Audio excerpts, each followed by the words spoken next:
Kelanchal times, हर खबर पर हमारी नजर। बिहार की राजनीति में इन दिनों इंडिया अलायंस यानी कि इंडिया गठबंधन के बीच तकरार देखने को मिल रही है। विपक्षी गठबंधन में शामिल मुख्य विपक्षी दल कांग्रेस को लेकर बयानबाजी जोरों पर हो रही है। बिहार के मुख्यमंत्री नीतीश कुमार द्वारा इंडिया अलायंस में कोई काम नहीं होने के लिए कांग्रेस को जिम्मेदार बताया था। अब उस पर बिहार कांग्रेस अध्यक्ष अखिलेश सिंह ने करारा जवाब दिया है। पटना में पत्रकारों से चर्चा के दौरान जब उनसे नीतीश के बयान के संबंध में पूछा गया, तब कांग्रेस प्रदेश अध्यक्ष अखिलेश सिंह ने कहा कि नीतीश कुमार चाहते हैं कि कल परसों में ही मोदी जी हट जाएं। ऐसा थोड़ी होता है। उन्होंने कहा कि उसका समय है। अप्रैल में लोकसभा चुनाव होना है। अभी तो 5 राज्यों में विधानसभा चुनाव हो रहे हैं, जिनमें कांग्रेस की स्थिति बहुत अच्छी है।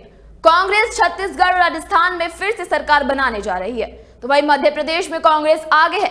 तेलंगाना और मिजोरम में भी कांग्रेस की लड़ाई का वही क्षेत्रीय पार्टी से है। कांग्रेस नेता ने कहा कि राज्य भी जरूरी है, राज्य से ही भारत बनता है। कांग्रेस अगर इन राज्यों में चुनाव जीतती है, इससे इंडिया गठबंधन और भी ज्यादा मजबूत होता जाएगा। उल्लेखनीय हो कि मुख्यमंत्री नीतीश कुमार ने कुछ दिन पहले भाकपा की एक रैली में इंडिया गठबंधन में कुछ काम नहीं होने के लिए कांग्रेस को जिम्मेदार ठहरा दिया था और कहा था कि ऐसा लगता है कि कांग्रेस पार्टी को अब इसकी चिंता ही नहीं है, वह 5 राज्यों के चुनाव में लगी पड़ी है। नीतीश कुमार ने यह कहा था कि ऐसा लगता है कांग्रेस पार्टी को अब इसकी कोई चिंता नहीं है। फिलहाल कांग्रेस को 5 राज्यों में चुनाव की ज्यादा चिंता है। कांग्रेस इसी में लगी हुई है।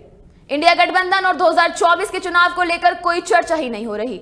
उन्होंने यह भी कहा कि हम सभी लोग एकजुट होकर कांग्रेस पार्टी को ही आगे बढ़ाने का काम कर रहे थे, लेकिन कांग्रेस को इसकी कोई चिंता नहीं है। बिहार के मुख्यमंत्री नीतीश कुमार ने 2 नवंबर को वाम दल द्वारा आयोजित भाजपा हटाओ देश बचाओ रैली के दौरान इंडिया गठबंधन में कांग्रेस की मौजूदा भूमि को लेकर बड़ी बात कही थी।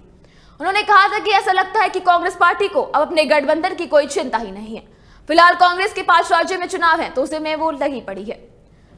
इंडिया गठबंधन और 2024 के चुनावों को लेकर कोई चर्चा हो नहीं रही। नीतीश कुमार ने यह भी कहा कि हम सभी लोग एकजुट होकर कांग्रेस पार्टी को ही आगे बढ़ने का काम कर रहे थे, लेकिन कांग्रेस को इसकी बात की कोई भी चिंता नहीं है। केलांचल टाइम्स, हर खबर पर हमारी नजर।